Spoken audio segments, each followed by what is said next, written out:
या संस्थेने आणि संपूर्ण महिला गटाने आयोजित केलेला हा अतिशय उत्तम असा जयंती सोहळा, त्याचं सर्वप्रथम मी खूप खूप कौतुक करते मनापासून. आणि प्रबोधनाची जी विविध साधनं आहेत, की जलसे आहेत, संगीत आहे, नृत्य आहे, साहित्य आहे, आंदोलनं आहेत, चळवळी आहेत, मोर्चे आहेत, त्यात संगीताच्या माध्यमातून, नृत्याच्या माध्यमातून जे महिला प्रबोधन करणार आहेत ते प्रबोधन तुम्हाला मिळणार आहे. आणि विचारवंत जे असतात ते सुद्धा तुम्हाला प्रबोधन करत असतात. इथे खूप खूप नावं आहेत. आमच्या शोभाताई इंगळे आहेत, अनेक नावं आहेत. इथे विचार मंचावर बसलेले सर्व मान्यवर आणि वनेताई, तुम्ही घरी येऊन अगदी आम्हाला रीतसर निमंत्रण वगैरे दिलं, सर्व उपस्थित. आणि पतीच्या कार्यक्रमाला पत्नी जाते सोबत, तसं पत्नीच्या कार्यक्रमाला माझे पती सोबत आलेले आहेत, डॉक्टर ग्रीष्म खोब्रागडे. आणि आपण सर्व, खरंच मला माझा परिचय करून दिला ते माझे क्लासमेट सत्यजित गोवंदे, ते माझे LLBचे क्लासमेट आणि माझ्या मिस्टरांचे पण मित्र. आणि त्यांनी एकच मला सांगितलं की माझी ओळख करून दे की ही भीमराज की बेटी. खरं तर आपण सगळे भीम के लगते जिगर आहोत, पण आता आधे इधर आधे उधर नाही जायचंय आपल्याला, हे आपल्याला लक्षात ठेवायचं आहे. आणि मग व्याख्यानाला आधीचे माझे जे व्याख्यानं झाली त्याच्यात विषय होता 14 एप्रिलचा की संयुक्त जयंती महोत्सव होते. त्याच्यात मला छत्रपती शिवाजी महाराज, महात्मा फुले आणि डॉक्टर बाबासाहेब आंबेडकर यांच्यावर बोलायचं होतं. मग मला इथून निमंत्रण आल्यावर विचारलं तुमची पण संयुक्त जयंती का आहे का? म्हणाले नाही, डॉक्टर बाबासाहेब आंबेडकर यांची जयंती आहे. मग पुन्हा मी चेंजेस केले, स्वतः अभ्यास पुन्हा तो केला आणि मग तुमच्या समोर व्यक्त होण्याची थोडीशी मला ही संधी मिळाली. माझ्या परीने मी पूर्ण प्रयत्न करेल. आणि माझ्या व्याख्यानाला सुरुवात करण्याच्या आधी सर्वप्रथम मी महामानवांना अभिवादन करू इच्छिते. त्या सर्वप्रथम आहेत जगातील सर्वोत्तम भूमिपुत्र तथागत भगवान गौतम बुद्ध, ज्यांच्या मनात स्वराज्याची सर्वप्रथम संकल्पना आली त्या माँसाहेब जिजाऊ. स्वराज्याचे स्वप्न ज्यांनी साकार केले ते बहुजन जनतेचे जाणता राजा छत्रपती शिवाजी महाराज. आणि ज्यांनी स्वराज्य टिकविलं ते अगदी निडर जातीचे असे छत्रपती संभाजी महाराज.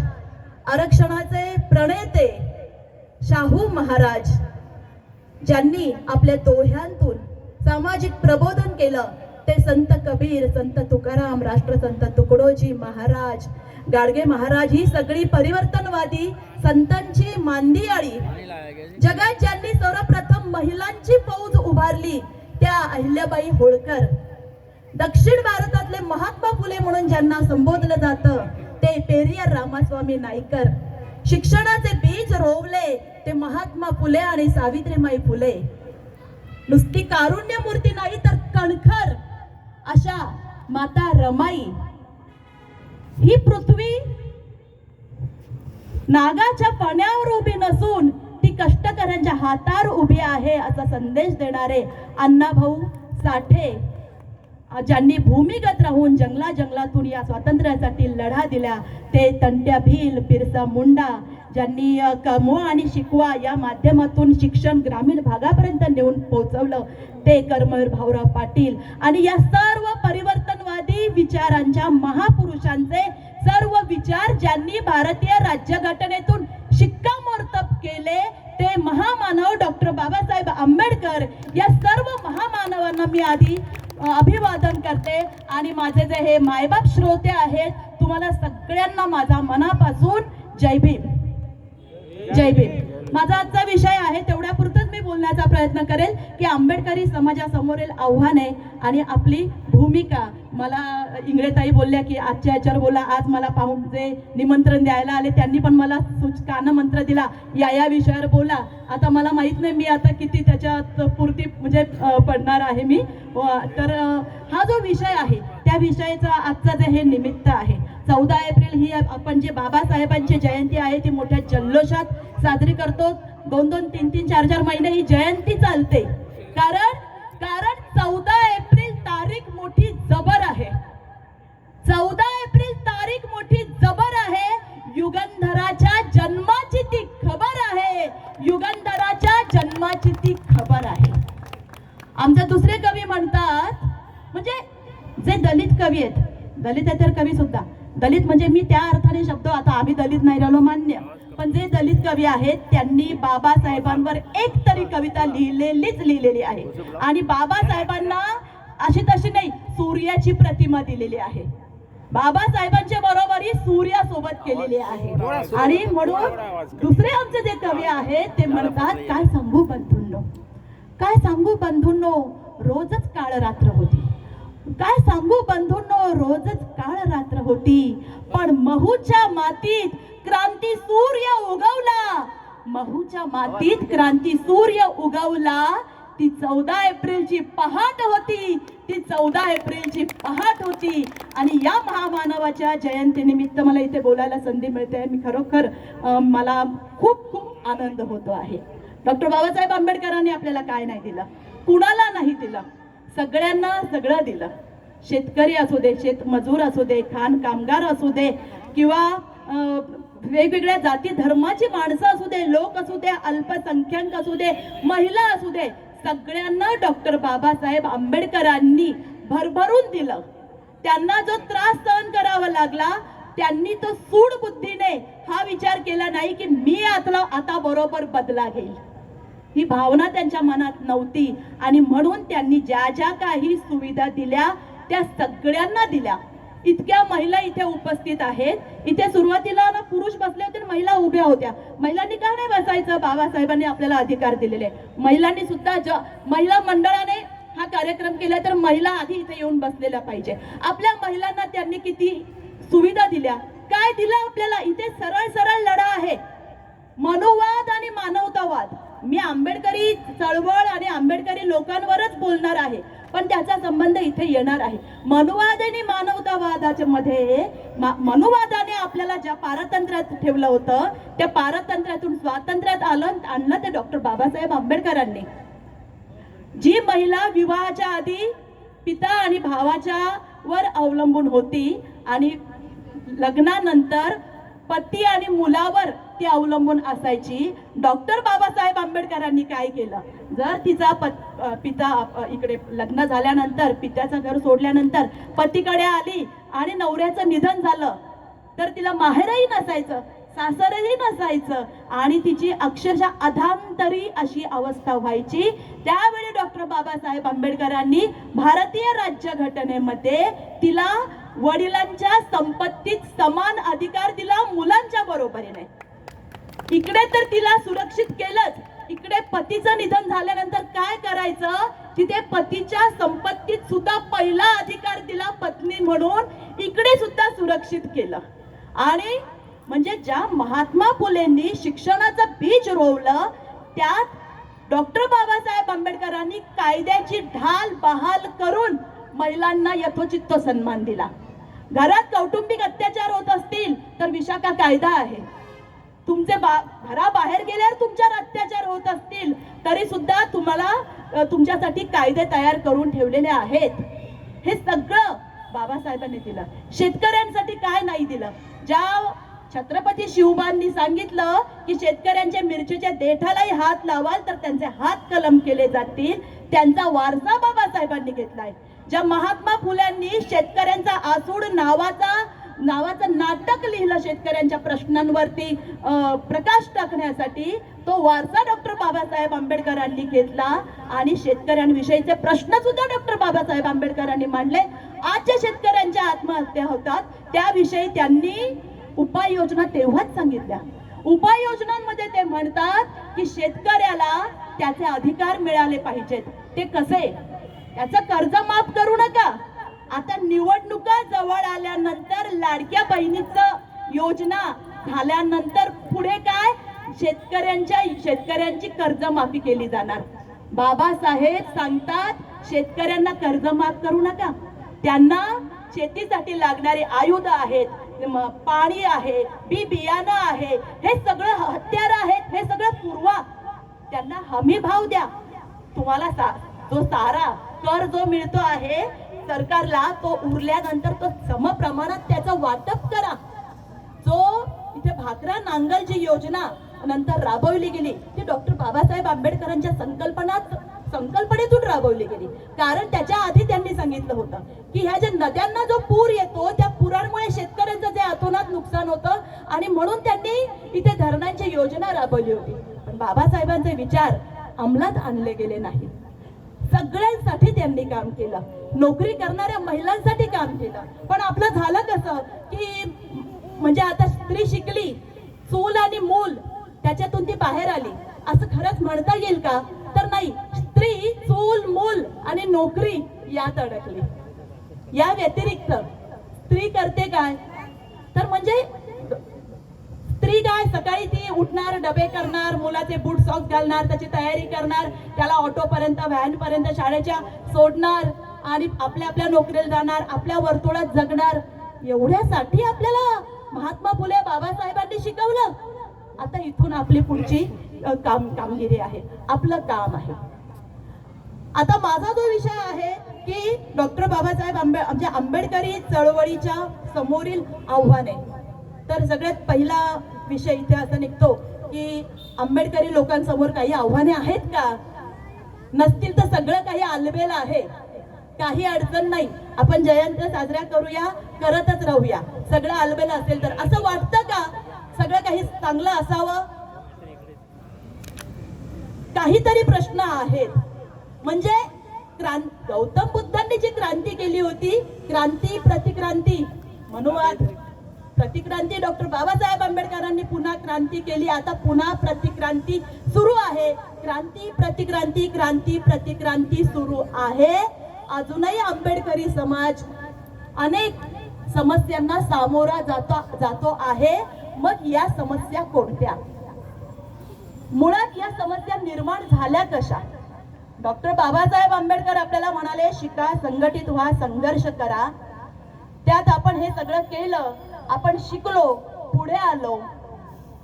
त्याच्यानंतर मग इथे मनुवाद्यांना लक्षात आलं की हे का पुढे आले. मग त्यांनी इथे 5 ज्या सत्ता आहेत त्या सत्तांवर कंट्रोल करण्याचा प्रयत्न केला. म्हणजे पुन्हा प्रतिक्रांतीमध्ये आपण मागे कसं जाऊ याचा प्रयत्न केला गेला. शिक्षण संस्था. सगळ्यात पहिले काय की बाबासाहेब म्हणाले, शिक्षण हे वाघिणीचं दूध आहे, तो जो प्राशन करेल तो गुरगुरल्याशिवाय राहणार नाही. मग बहुजनांना पहिलं काय करायचं? प्रतिक्रांती. कारण आता आपल्याला काय मागे जसं आपल्याला चातुर्वर्ण्य व्यवस्थेत जसं दूर सारलं होतं तसं राज्यघटनेप्रमाणे दूर सारता येणार नाहीये. दूर तर सारायचंय, मग कुठल्या मार्गाने? वेगळ्या मार्गाने. मग यांच्या आर्थिक नाड्या आवळूया आपण, म्हणजे सामाजिक दृष्ट्या पण ते मागासले होतील. अशा पद्धतीने ते चातुर्वर्ण्य व्यवस्थेतून बाहेर पडतील. मग पहिलं काय काम केलं? शिक्षणावर काम केलं.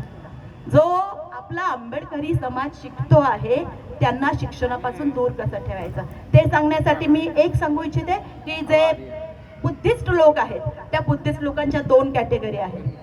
एक गरीब आहेत अजूनही, आणि आपल्यासारखे जे शिकून सवरून इंटेलेक्च्युअल लेवलचे लोक इथे आपण आलेलो आहोत. आणि मग आपण त्यांना हात द्यायचा आहे. खरं तर जे गरीब आहेत ना त्यांना ऑलरेडी त्यांना आधीपासूनच पोटा पाण्यासाठीची विवंचना आहे.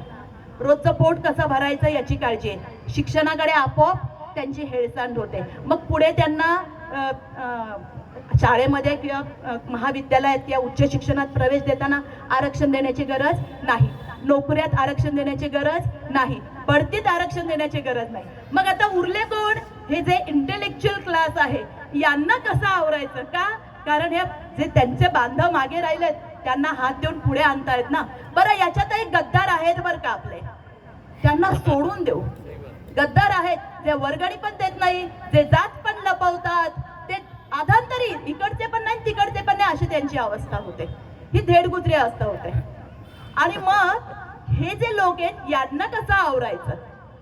कारण यांनी प्रगती केली आहे. मग यांच्या आर्थिक नाड्या आपण आवळायच्या त्या वेगळ्या मार्गाने. आणि मग आता जो नवीन विषय आता आलेला आहे की SC STचं वर्गीकरण करणे, हा मुद्दा मी शेवटी घेणारच आहे. तर शिक्षण क्षेत्रामध्ये इथे पहिलं जो होतं शिक्षण क्षेत्रामध्ये त्यांनी खेडेपाड्यामध्ये एज्युकेशन हब असं एक गोंडच नाव दिलेलं आहे. की मोठमोठ्या स्टेजवर मोठमोठ्या सभांमध्ये आम्ही एज्युकेशन हब चालवतो आहोत असं सांगतायत. त्या एज्युकेशन हबची फी इथे जे बिर्लावाल्यांचं जे आहे पडगा इकडे मुरबाड रोडवर खूप मोठी इन्स्टिट्यूट 50-55 लाख फी आहे. कुठून आणणार बहुजनांची मुले? खेड्यापाड्यात जर असे हब तयार होत असतील, आपली बहुजनांची मुले शिकतील का? शिकणार नाही. ते शिक्षण व्यवस्थेपासून दूर राहतील.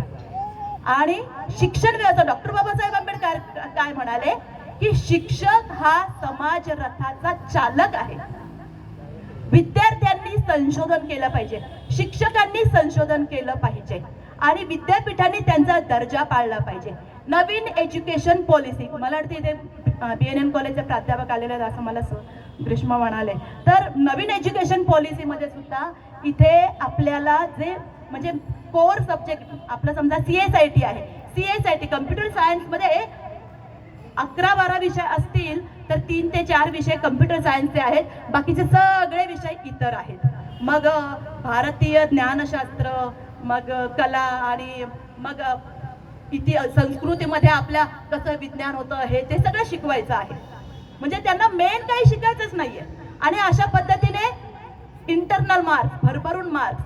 आम्ही आता स्क्वॉड म्हणून आम्ही जातो कॉलेजमध्ये आता व्हिजिट देतो, फ्लाइंग स्क्वॉड, भरारी पथक, कॉप्या घेऊन ग्रामीण इकडे तिकडे सगळे विद्यार्थी कॉपी घेऊन, का ज्या कॉलेजला कॉपी करू देतात त्या कॉलेजचं admission highest.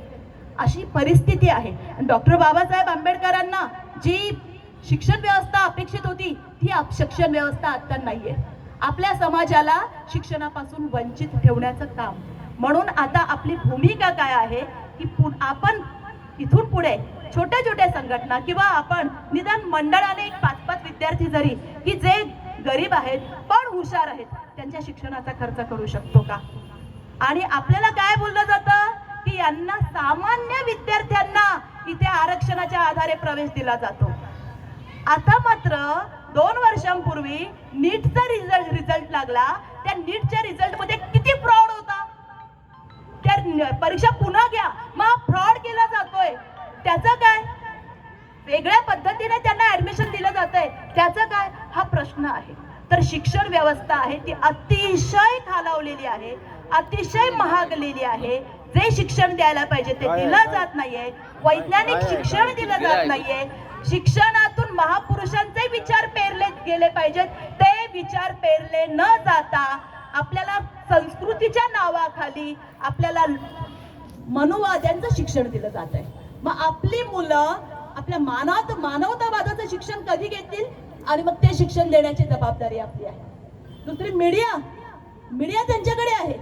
Me post graduate diploma in media management Garware institute मधून केलं. मी नॅशनल लेवलचं ट्रू टू लाईफ नावाच्या YouTube चॅनेलमध्ये मी काम केलं सगळं. आणि इथे डोंबिवलीत हिंदुस्तान समाचार कुणाचा आहे समजून घ्या, किंवा इतरही अशा काही वर्तमानपत्रामध्ये ज्यावेळेस रिक्वायरमेंट होत्या मी इंटरव्ह्यूला गेली, इंटरव्ह्यू आवडला, सगळं ओके. परतही फोन आले की सॅलरी तुमचं मानधन तुम्हाला जास्त वाढवून देऊ वगैरे वगैरे. आणि म्हणाले की तुमचे आर्टिकल जे लिहिलेले आहेत ना त्याच्या लिंक पाठवा. जेव्हा मी माझ्या आर्टिकल लिहिलेल्या लिंक पाठवल्या त्याचे सम्राट वगैरे अशा ठिकाणचे ते लेख होते. आणि ते सगळे अशाच पद्धत आपले जे प्रश्न होते त्या प्रश्नांवर मी उहापोह केलेला होता. त्या लिंक पाठवल्या. माझे आर्टिकल वाचल्यानंतर मला परत कधीच फोन आले नाही मला. कारण त्यांना त्यांच्या विचारधारेप्रमाणे लेखन करणारे मीडियात हवे आहेत. आमच्या ज्या मॅडम आहेत कोऑर्डिनेटर त्या मला स्वतः म्हणाल्या की त्यांना त्यांच्या पद्धतीने लिहिणारे हवेत. त्यांनाही विचार होतो म्हणजे कसं लिहिलं पाहिजे. मी काय लिहायचं? लव जिहादवर लिहायचं. हे भयानक आहे. म्हणजे माझी लेखणी, हिमाची लेखणी मी अशा पद्धतीने वापरू नाही वापरणार. मीडिया YouTube चॅनल आणि आता त्याच्यावरही बंधन येणार आहे. पण माझ्या लेखणीचा मी माझ्या जे प्रिंट मीडिया आहे त्याच्यासाठीच मी वापर करणार. जे इलेक्ट्रॉनिक मीडिया आहे त्याच्यासाठीच मी माझ्या विचारांचा उपयोग करणार. यांच्यासाठी माझी लेखणी कधीच झिजणार नाही. आम्ही ओपनली तुम्हाला शब्द देते. तिसरी आहे धर्मसत्ता. आजचा हा कार्यक्रम आहे, एवढा मोठा सगळं पेंडॉल स्टेज सगळं, तिथे आपल्याला कुठून वर्गणी आली असती तर सगळे स्टेजवर बसले असते. वर्गणी कुठूनच आली नाही, आपण आपली वर्गणी जमा केली. आज बघा धर्म सत्तेचं काय होत आहे, धर्माच्या सत्तेचं म्हणजे एक काय बोलतात त्याला, आतंकवाद माजलाय, आतंकवाद मानलेला आहे. अतिशयोक्ती त्याची होती आहे. छोट्या छोट्या गोष्टींचा इव्हेंट होतो आहे. हा इव्हेंट करून आपल्याला मागे सारण्याचं काम केलं जात आहे. म्हणजे धर्मसत्तेमध्ये आपल्याला पुन्हा बघा, त्यांची सत्ता असल्यामुळे धर्मसत्ता आहे ना, मीडिया त्यांची आहे, धर्मसत्ता त्यांची आहे, शिक्षण संस्थेवर त्यांचंच सत्ता आहे. आणि आपण गौतम बुद्धांचे अनुयायी आहोत. खरं तर गौतम बुद्धांचे अनुयायी आहोत आणि डॉक्टर बाबासाहेब आंबेडकरांनी आपल्याला हा धम्म दिलेला आहे. शान से जीना सिखाया भीम ने, शान से जीना सिखाया भीम ने, सर उठाकर चलना सिखाया भीम ने, सर उठाकर चलना सिखाया भीम ने. याद रखना भीम जी को, याद रखना भीम जी को, क्योंकि बुद्ध भी कहना सिखाया है भीम ने.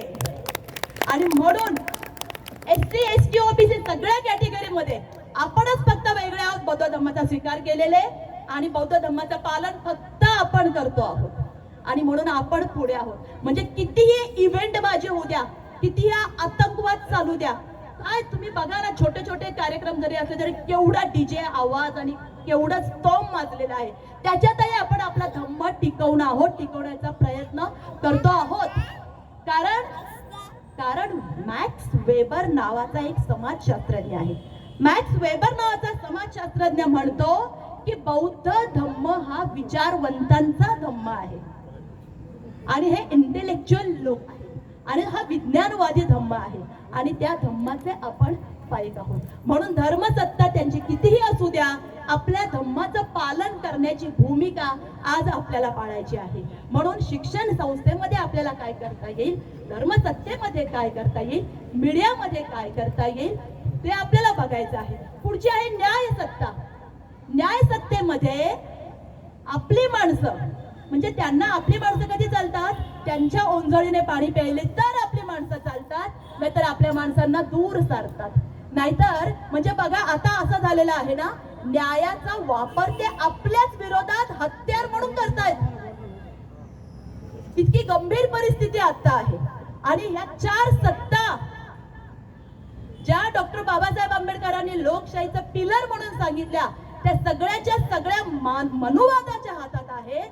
त्याला एकमेव कारण आहे, त्यांच्या हातात राजसत्ता आहे. ती राजसत्ता असल्यामुळे 4 सत्ता त्यांच्याकडे आहे. ती राजसत्ता मिळवून देण्यात आपण आंबेडकरवादी म्हणून आपला रोल होता का याचा विचार करा, आत्मपरीक्षण करा. आपण त्यांना मत दिलं होतं का, आत्मपरीक्षण करा. दिलं नसेल तर स्वाभिमानाने तुमची मान ताट आहे, अन्यथा मनातल्या मनात आपलं मन आपल्याला खाईल की आपण खरेच बाबासाहेबांचे अनुयायी आहोत का, हा विचार इथे महत्वाचा आहे. मग आता आपल्याला करायचं काय, मला एक कथा आठवते. एक 4-5 पैलवान असतात. ते पैलवान रस्त्याने चाललेले असतात. म्हणजे आता आपल्याला विचार कसा करायचा हे सांगण्यासाठीची ही कथा आहे.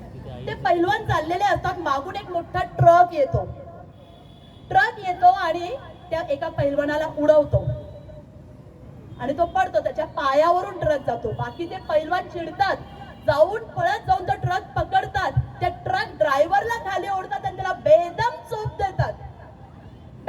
देतात.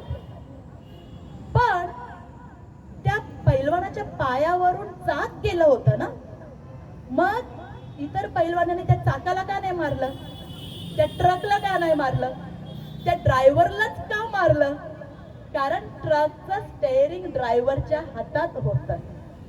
आणि म्हणून आपण आंबेडकरी अनुयायांनी अशा पद्धतीने सजग असलं पाहिजे की आपलं मेन मास्टर माइंड कोण आहे, मास्टर माइंड कोण आहे.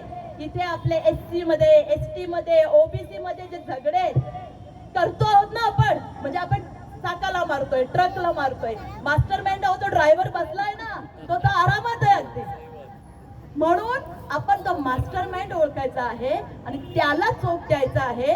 चोप द्यायचा आहे तो कसा करायचा आहे, आता जे 2029 ची निवडणूक येईल ना, त्या निवडणुकीत तुमच्या मतांनी चोप द्यायचा आहे. तुमच्या मतांनी चोप द्यायचा आहे. अहो एवढी आपली म्हणजे लोकसंख्या 57.5% आपण बुद्धिस्ट आहोत, त्यावेळी आपलं मतदान जातं कुठे? आणि आपल्यातले जरी गद्दार असतील ना, त्यांना सुद्धा चोप द्या. म्हणजे जो निवडणूक पॅनलवर तिथे कन्फ्युजन करून ठेवलं होतं, अनेक लोक कन्फ्युज झाले होते. निवडणुकीच्या पॅनलवर तिथे नावं बघू नका, हा माझ्या जातीचा का, तो माझ्या जातीचा का, नाही, पक्ष बघा. माझ्या विचारधारेचा पक्ष आहे का, माझ्या बाबासाहेबांच्या विचारधारेचा पक्ष आहे का, तो माणूस इथे निवडणुकीला उभं राहिलेला कोणताही असू द्या, आणि त्यालाच मी मत देणार. तेव्हा तुम्ही त्याला चोप देणार, नाहीतर तुम्ही आता ट्रक आणि चाकाला चोप देत राहणार, हे लक्षात घ्या. आता जो शेवटचा जो मुद्दा आहे, तर ह्याच्या चार सत्तांवर ही 5वी सत्ता राजसत्ता मिळवण्यासाठी म्हणजे निराश होऊ नका. आता काहीच राहिलं नाही, जे ते विखुरले गेले. डॉक्टर बाबासाहेब आंबेडकरांचा रिपब्लिकन पक्ष, त्याची शकले उडाली. आता कोणी काही नाही, जो तो इकडे तिकडे स्वतःच्या स्वार्थासाठी, स्वतःच्या पदासाठी, आर्थिक लाभासाठी इकडे तिकडे. निराश होऊ नका. डॉक्टर बाबासाहेब आंबेडकर म्हणाले होते ना, माझ्या पक्षाचं झाड मी खडकावर लावलंय, त्याला फळे उशिरा येतील. ज्याला घाई झाली आहे त्याने दुसऱ्या पक्षात जावं, ज्याला नाही त्याने थांबावं. याला फळे जरूर येतील. निराश होऊ नका. कारण एवढ्यात करू नका चर्चा पराभवाची. रणात आहे झुंजणारे अजून काही.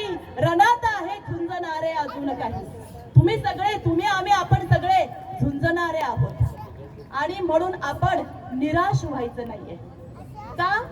जरी या समाजरूपी समुद्रात आपलं आंबेडकरी समाजरूपी जहाज भरकटलेलं आहे असं वाटत असलं तरी देखील मार्गदर्शन देणारा जो दीप आहे, तो दीप म्हणजे फुले शाहू आंबेडकरी विचारधारा आपल्याकडे आहे. त्यांनी जे लिहून ठेवलं, म्हणजे लौकिक अर्थाने डॉक्टर बाबासाहेब आंबेडकरांचं जीवन सीमित होतं, महात्मा फुलेंचं जीवन सीमित होतं, पण त्यांनी जे लिहून ठेवलं ते 100 वर्षानंतर सुद्धा आणि इथून पुढे सुद्धा आपल्यासाठी मार्गदर्शक आहे. मग काय करायचं, कसं करायचं, ही संभ्रमावस्था आपल्यात आणण्याची गरजच नाही. काय करायचंय, फक्त पुस्तकं घ्यायची, त्यांनी जे लेखन केलं ते वाचायचं आहे, ते समजून घ्यायचं आहे. म्हणजे जो सांगणारा आहे त्याने समजून घ्यायचं आहे आणि समजून घेऊन दुसऱ्यांना सांगायचं आहे. आणि तिथे बाबासाहेबांच्या या महापुरुषांच्या या लेखनामध्ये सुद्धा घुसखोरी करण्याचा प्रयत्न सुरू आहे. ती घुसखोरी आपल्याला थांबवायची आहे. आता आपण ज्या आता अवस्थेत आहोत, इथून पुढे आपली मुलं आपल्या अशा चांगल्या अवस्थेत असतीलच याची गॅरंटी नाही. यासाठी आपण काय केलं पाहिजे, फुल टाइम कार्यकर्ता बनायचंय. फुल टाइम कार्यकर्ता बनायचं म्हणजे काय, तुम्हाला पैसे मिळणार नाही, कारण आपल्याकडे इलेक्टोरल बॉन्डच्या माध्यमातून मोठमोठ्या कंपन्या ज्या पक्षांना पैसे देतात, अडाणी अंबानी आपल्या पक्षाला पैसे देतील? कधीच नाही देणार. आणि ते त्यांनाच पैसे देतील जे त्यांचा फायदा करून देतील. आता काय चाललंय, भांडवलदार आणि मनुवादी यांची मिलीभगत चालली आहे, त्यांचं संगनमत चाललंय, आणि त्याच्यात या सगळ्या बहुजनांचं शोषण चाललेलं आहे. आणि या सगळ्या बहुजनांमध्ये जागृत फक्त आपण बुद्धिस्ट समाज आहोत, त्याच्यातही काही सन्माननीय अपवाद आहेत. तर या ज्या परिस्थितीमध्ये आपल्याला सावध राहायचं आहे. इलेक्टोरल बॉन्डच्या माध्यमातून आपल्याला पैसा मिळणार नाहीये की प्रत्येक गोष्टीसाठी पैसा, हजारो कोटींनी पैसा, त्यात आपलाही पैसा आहे, आपल्या खिशातला कर गेलाय. कसा, आपण ज्या कंपनीत, कार्यालयात, ऑफिसमध्ये, महाविद्यालयात काम करतो तिथून आपण कर भरतो. मग कंपन्या या पक्षांना, मनुवादी पक्षांना पैसे देतात. हे पैसे जे भांडवलदार आहेत ते वसूल करणारच ना. आणि जिथे नुकसान झालंय ना ते नुकसान ते कर्मचाऱ्यांकडून पाण्याचं कर्मचाऱ्यांची कपात, कर्मचाऱ्यांच्या इधर पगारात लडका कपात आणि इतके त्यात काही चुका झाल्या पगारात कपात. बघा ना ब्लिंकिट झेप्टो हे ते किती मुलं वन फिरतात, पगार किती कमी आहे त्यांना, पण त्यांना सगळ्यांना भक्तीत रममान करून ठेवलेलं आहे. कारण कार्ल मार्क्स काय म्हणतो? कार्ल मार्क्स म्हणतो की धर्म ही अफूची गोळी आहे. वो लाइट है ना उधर का लड़का था, लड़का नहीं देखा. दीपक देखा क्या? काय झालंय? पाण्याचा फुगा फेकला त्यानं. कार्ल मार्क्स समोरच्या असं म्हणतो आता मी की धर्म बघितलं ही गॅलरीत अफूची गोळी आहे. मला मग सरकारने काय केलं? पाठीमागं पडेल ते सगळ्या समाजाला इन्क्लुडिंग बहुजन समाज अफूची गोळी देऊन टाकली. धार्मिक कार्यक्रमाला पाहिजे तेवढे पैसे घ्या, भक्तीत रममान व्हा. त्याच्यात फक्त आपण बुद्धिस्ट समाज, आपण फक्त धर्माची ती अफूची गोळी घेतली नाही. आपण फक्त अफूची गोळी घेतली नाही, त्यामुळे आपलं मस्तक जागेवर राहिलं. आपण पुस्तक वाचलं म्हणून आपलं मस्तक घडलं. आपण अफूची गोळी घेतली नाही. मग आता आपल्याला विरोध करणारे कोण? हे एसटी मधले बुद्धिस्ट लोक.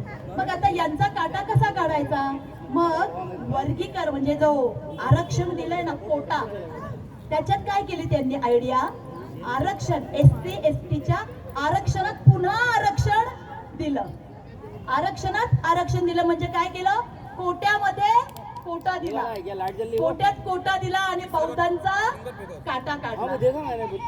कारण हे धर्माची गोळी घेत नाही, मग यांचा असा काटा काढू. आणि चातुर्वर्ण्य व्यवस्थेप्रमाणे यांच्या आर्थिक नाड्या आवडल्या की यांना बरोबर आपण या प्रस्थापित व्यवस्थेपासून दूर सारून टाकू. आपल्याला गरीब केलं की आपल्याला पोटा पाण्याची विवंचना आपल्या पुढच्या पिढ्यांना निर्माण होणार आहे आणि मग त्यांचा रस्ता साफ. आणि म्हणूनच सांगते, आपण काय केलं पाहिजे? मगाशी मी म्हणाले की कार्यकर्ता व्हा, फुल टाइम कार्यकर्ता व्हा. कसे? दर रविवारी नेतात किंवा सुट्टीच्या दिवशी एकत्र या, काय चाललंय बघा. आणि आपण ज्यांना निवडून दिलंय ते काम करतायत का? नंतर पोलीस केस करा, आपल्या पद्धतीने काम करतायत का? लोकशाही पद्धतीने काम करतायत का? नसतील करत तर आम्ही विरोध करू का? आपण विरोध केला पाहिजे. कारण लहान मुलगा आहे, तुमच्या घरातील मुलांनी त्याला कसं कळलं काय मारावं शिक्षण म्हणून? घ्यायचं? सहज तुमच्या फेकला, पर्पज नाही त्यानं. कोणत्या दवाखान्यात जायचं? बिल्डिंग कुठं आहे, हे तुम्ही कुठं काय आहे? ट्रीटमेंट घ्यायची? कोणती औषधं वापरायची? तुम्ही प्रो काय करताना मी वाचायचं? पाहिला तुम्ही ना. कसं जगायचं? मला हे वाटतं ते सगळं अलीकडे पडेल सत्ता त्यांच्या ठरवते. ते पुढे आलं. हे सगळं सत्ता ठरवते. आणि मग अशा वेळी इथे आपली फुल टाइम कार्यकर्ता म्हणजे हा थँकलेस जॉब समजा हवा, पण आपल्याच पुढच्या पिढींसाठी महत्वाचा आहे. नाहीतर पुढच्या पिढ्या आपल्याला विचारतील तुम्ही काय केलं, तुम्ही काय केलं हा प्रश्न विचारतील. आणि म्हणून या चिल्ल्या पिल्ल्यांसाठी ही जी दिसत आहेत त्यांच्या भवितव्यासाठी आज आपल्याला सजग राहावं लागणार आहे. फुल टाइम कार्यकर्ता म्हणून काय चाललंय त्याच्यावर आपल्याला अतिशय बारीक नजर ठेवावी लागणार आहे. आणि म्हणून आता जो एसटीचा जो मुद्दा आहे त्या मुद्द्यासाठी बघा त्यांनी काय केलेलं आहे की त्याच्यासाठी मला याचं पण उदाहरण द्यायला आवडेल. आता जे महिला विधेयक कॅन्सल झालं, रद्द करण्यात आलं, म्हणजे बघा विमेन कार्ड वापरला पण त्याचा उपयोग झाला नाही. आधी लाडक्या बहिणी, निवडणुका जवळ आल्यानंतर लाडक्या बहिणींचं वुमेन कार्ड लागू पडलं. त्यांना वाटलं आता महिला आरक्षणाचं जे आहे ना कार्ड ते पण आता विमेन कार्ड वापरू आम्ही. आणि त्याच्या आड आणखी जे 2 आम्हाला कायदे पास करून घ्यायचे होते ते आम्ही पास करून घेऊ, पण ते शक्य झालं नाही. हे उदाहरण मी तुम्हाला वर्गीकरणाच्या बाबतीत देऊ इच्छिते. तर इथे काय होतं, बौद्धांचा काटा कसा काढायचा? मग अशा पद्धतीने मग आता बौद्धांचा काटा काढताना त्यांना वर्गीकरणात वर्गीकरण द्यायचं आणि त्या वर्गीकरणामधून यांना बरोबर बाजूला सारायचं. त्याच्यात मग त्यांनी असा विचार केला, आता आपण महाराष्ट्रापुरता विचार करू. महाराष्ट्रामध्ये एसटीच्या जाती आहेत 59. 59 जातींमध्ये आपला बौद्धांचा नंबर लागतो 37वा नंबर लागतो. आणि 59 जाती कोणत्या हे मी थोडं गुगलवर सर्च केलं. गुगलवर सर्च केल्यानंतर मला ना 5 जाती सुद्धा बाकीच्या माहित नव्हत्या. आता मी आहे ना एवढ्या 59 जाती मला म्हणजे माहितीच नव्हत्या, त्यामुळे आता काय पाठ करणं शक्य नाहीये. तर मी ना या 59 जाती वाचते, त्यातल्या तुम्हाला 10 तरी माहिती आहेत का हे फक्त प्लीज मला तुम्ही सांगा. आणि जर 10 जर जाती माहिती असतील, एसटीतलं वर्गीकरण करायचं आहे 59 जातींमध्ये. त्यात या बौद्ध सांबार हे जे आपल्याला माहिती आहे, त्या व्यतिरिक्त इतर जाती मी वाचते. त्या तुम्हाला माहिती आहेत का त्या ऐकून सांगा. 10च्या वर जाती माहिती असतील तर प्लीज हात वर करा. हा, त्याच्यात पहिली जी जात आहे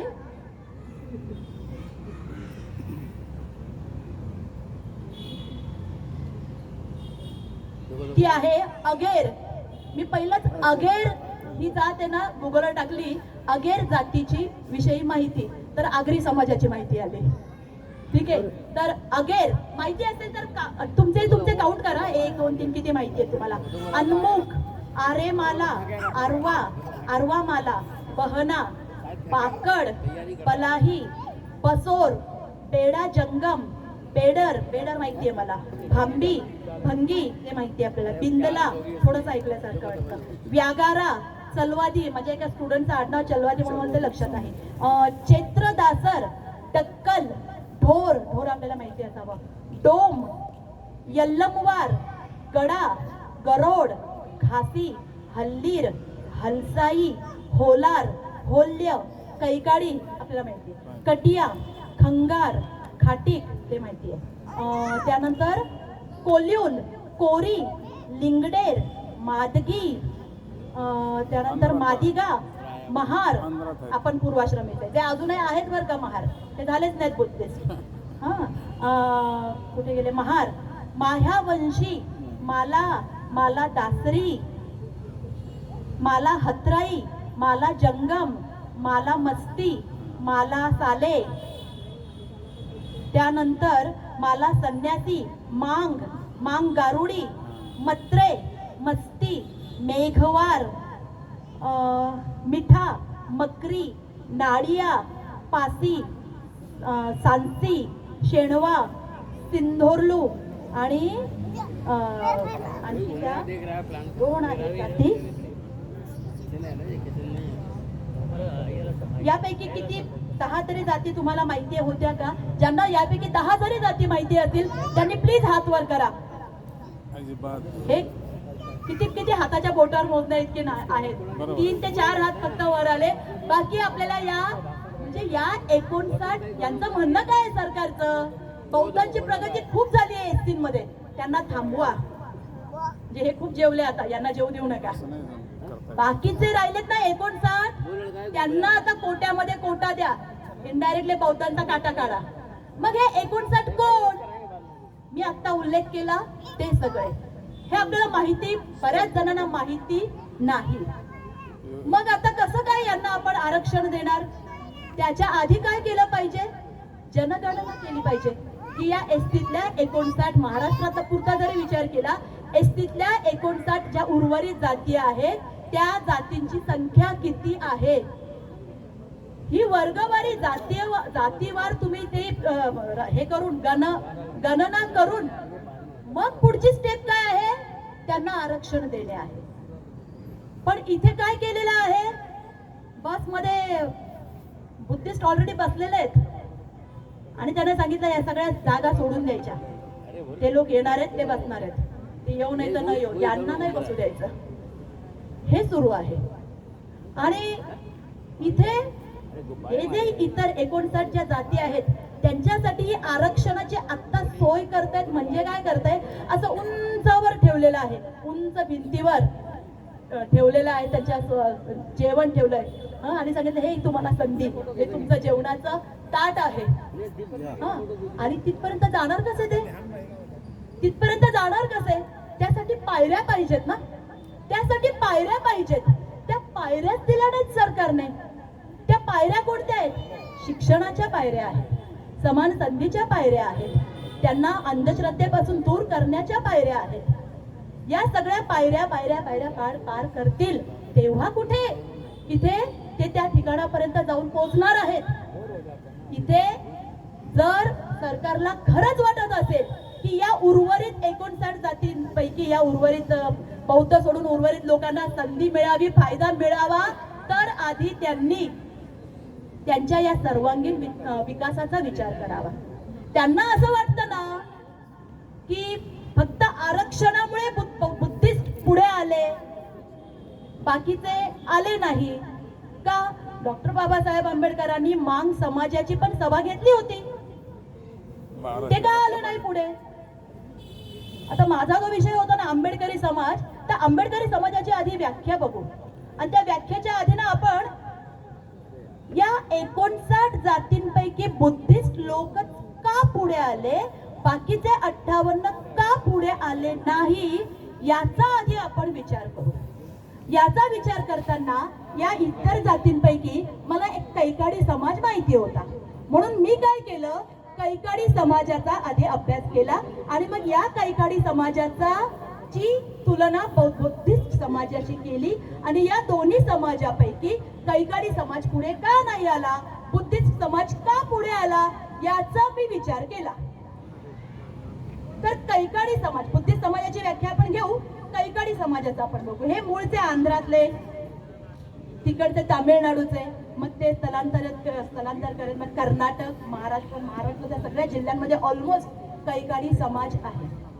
त्यांचा पारंपरिक व्यवसाय ते बांबू पासून सूप, टोपल्या, चट्या, ते आता कुणीच घेत नाही विकत, सगळे चायना मेड आहे आता, हे कोणी घेत नाही आता. त्यांचे कुलदैवत कोण आहेत, यल्लम्मा आहे, मसोबा आहे, मरियाई आहे.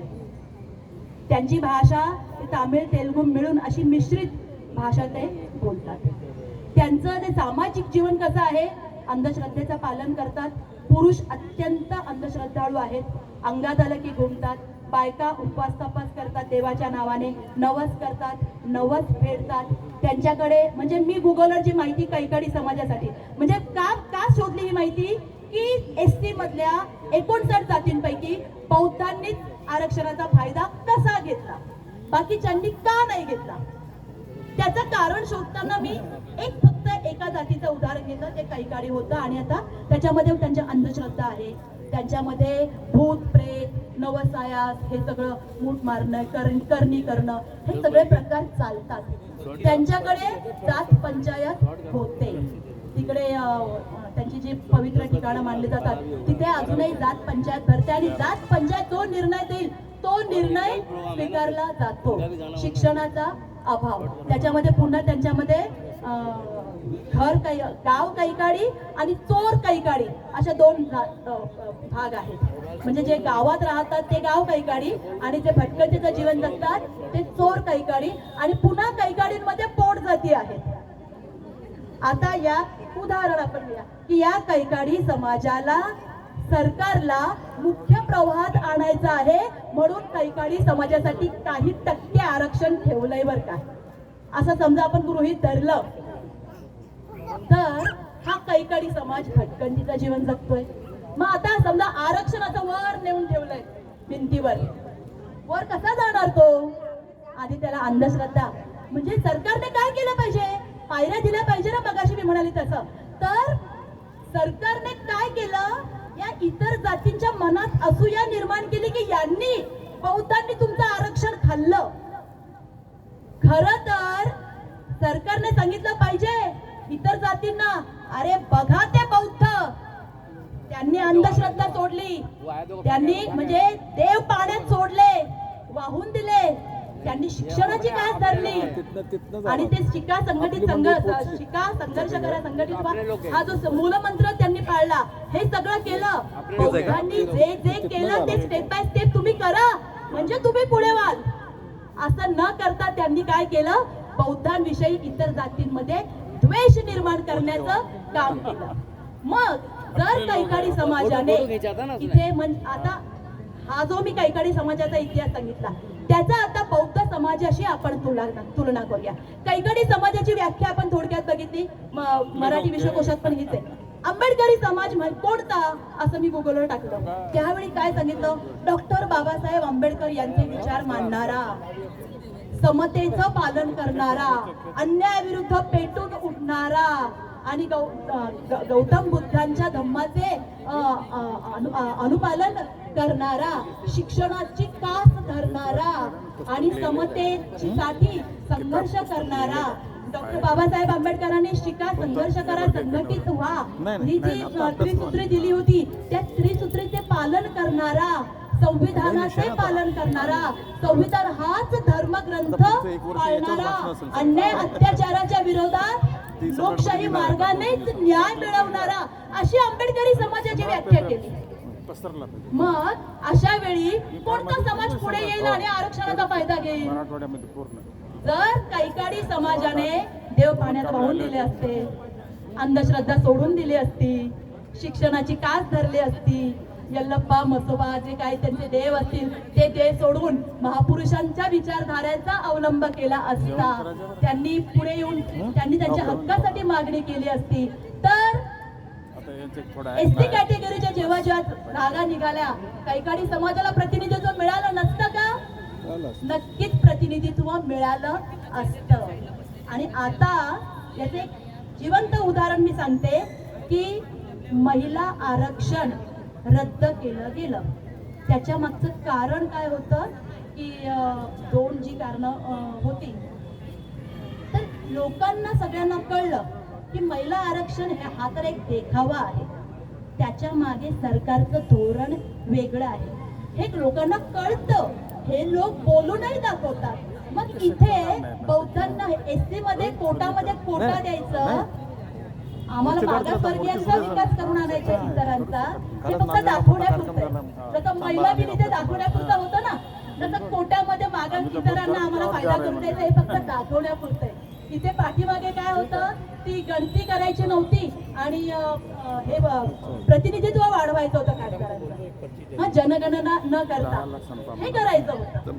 ही दोन कारणं लोकांना कळतात. इथे मागचं कारण काय आहे? या बाजूला बौद्धांचा काटा काढायचा, हे याच्या मागचं कारण आहे. तर या गोष्टी आपल्याला समजून घ्यायच्या आहेत आणि त्या पद्धतीने आपण या गोष्टींचा अवलंब करायचा आहे. सगळ्यात जागरूक आहोत आपण. कारण गाण्यात म्हणतात ना, जागा असावं, भीमाचं पिल्लू जागा असावं. आणि हे बघा, इथे जो कोटा आहे तो कोटा इतका कमी टक्के आहे. खरं तर 50% ओपन कोटा आहे. त्या 50% ओपन कोट्यामध्ये सगळे जागा यांनीच घेतल्यात, म्हणजे आहे ना यांना.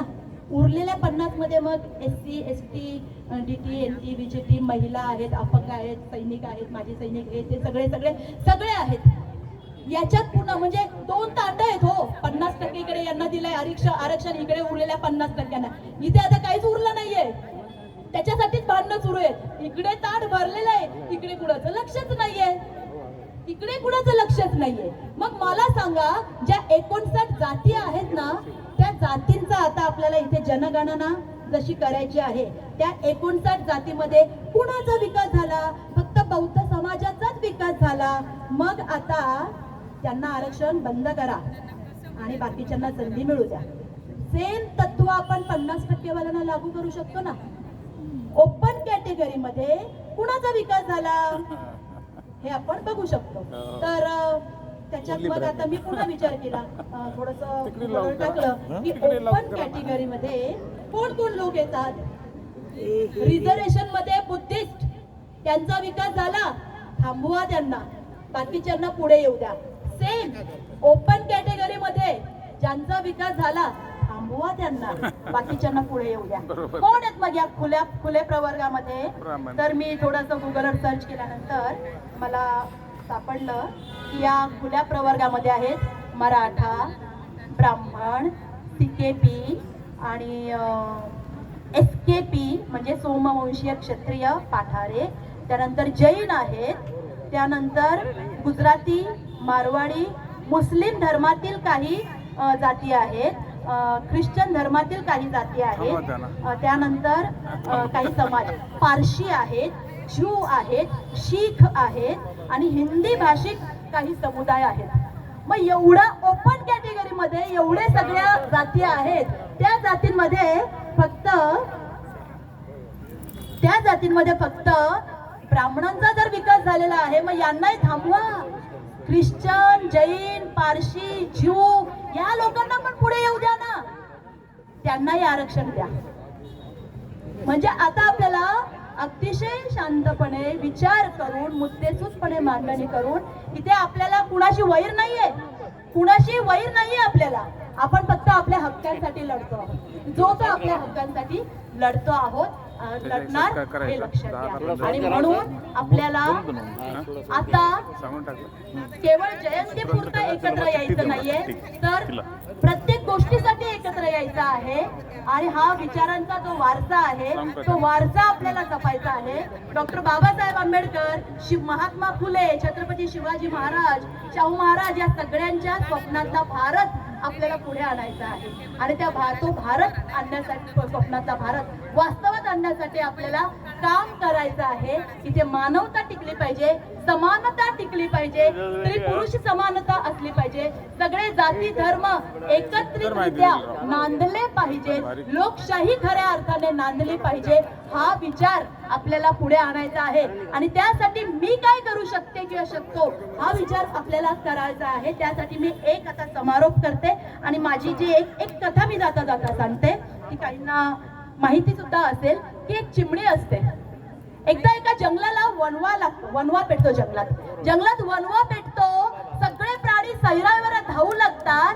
एक चिमणी उडत उडत तळ्याकडे जाते आणि ती चोचीत पाणी आणते आणि तिला बाकीचे प्राणी म्हणतात, अगं चिमणे वेळी आहे का, तू काय करते? मी ती आग विझवण्याचा प्रयत्न करते. बोलतात, अगं वेळी की काय, एवढीशी तुझी चोच आणि तुझ्या त्या चोचीतल्या पाण्याने काय ते वणवा विझवला जाणार आहे? त्यावर ती म्हणते, हा वनवा कुणी लावलाय याचा जेव्हा इतिहास लिहिला जाईल तेव्हा त्या इतिहास लिहिणाऱ्यांमध्ये माझं नाव नसेल. वनवा कुणी विझवला त्या विझवणाऱ्यांमध्ये माझं नाव असेल. आणि म्हणून आपण हे जे मंडळ आहे भवतु सप्पा मंगल सामाजिक संस्था, जेव्हा जेव्हा जिथे जिथे ज्या ज्या गोष्टीसाठी आपल्या लोकांवरती काही आपल्या समस्या निर्माण होतील तेव्हा तुमचं काय योगदान असेल, त्या चिमणीसारखं का होईना ते योगदान असलं पाहिजे. मग ते कसं? आपल्याला इथे 3M आहेत. 3M मीडिया, मनी, माफिया या 3 सत्तांविरुद्ध जे शक्ती आहेत, मीडिया, मनी आणि माफिया, त्या 3 या शक्तींविरोधी आपल्याला लढायचंय. मग काय करायचं? चिमणीसारखं करू ना आपण. कारण बाबासाहेब म्हणाले होते ना, खडकर झाड लावलंय, निराश व्हायचं नाहीये आपल्याला. आणि या 3 शक्तींविरुद्ध लढण्यासाठी आपल्याला 3 T दिलेले आहेत. 3 T दिलेले आहेत. पहिलं आहे टाइम, वेळ द्या समाजाला. आपण एकत्र राहूया की मला म्हणजे एकमेकांची टांग खेचणं किंवा मला पदक नाही मिळालं, हा असाच बोलला, तो तसाच वागला, मी येणारच नाही. आहेत कोणी कोणी येतच नाही जयंतीला सुद्धा, असे आहेत. तर टाइम, वेळ द्या, समाजासाठी वेळ द्या, आपल्या चळवळीसाठी वेळ द्या. तुमच्याकडे वेळ नसेल तर तुम्ही ट्रेजर द्या. ट्रेजर द्या. तुमच्या दारात कोणी वर्गणीसाठी आलं की आता आपल्याला मोर्चा काढायचा आहे, या वर्गीकरणाच्या विरोधात मोर्चा काढायचा आहे कल्याणात, वर्गणी द्या. अहो वर्गणी तर द्या. ट्रेजर. तिसरं, तुमचं टॅलेंट द्या. अरे एवढे टॅलेंटेड माणसं आपले महापुरुष होऊन गेले. मला सहज दुपारी वाटलं हे जे वर्गीकरण वगैरे आता बिलं पास होण्याचं चाललंय, हे शिवाजी महाराज, महात्मा फुले, शाहू महाराज, डॉक्टर बाबासाहेब आंबेडकर ही सगळी माणसं जर संसदेत बसले असते तर काय चित्र असतं, काय चित्र असतं. डॉक्टर बाबासाहेब आंबेडकर संविधान लिहिताना एकटे सगळ्यांना पुरून ओरत होते आणि म्हणून त्यांचे अनुयायी आहोत आपण. आणि म्हणून आपलं टॅलेंट आपण देऊया आणि या 3Mच्या विरोधात आपण हे 3 Tचा आपण हे करूया, वापर करूया आणि आपल्या पद्धतीने चिमणीच्या स्वरूपात का होईना आपलं योगदान देऊया असं मला इथे मनापासून वाटतं. आपण माझं इथे मनोगत मनापासून ऐकून घेतलं त्याबद्दल मी खूप तुमचे आभार मानते. आयोजकांनी मला बोलावलं, माझा यथोचित सन्मान केला त्याबद्दल खूप खूप धन्यवाद. जय भीम, जय भारत. हॅलो, अनुप्रिया मॅडमने खूप छान आपल्याला प्रबोधन केलेलं आहे.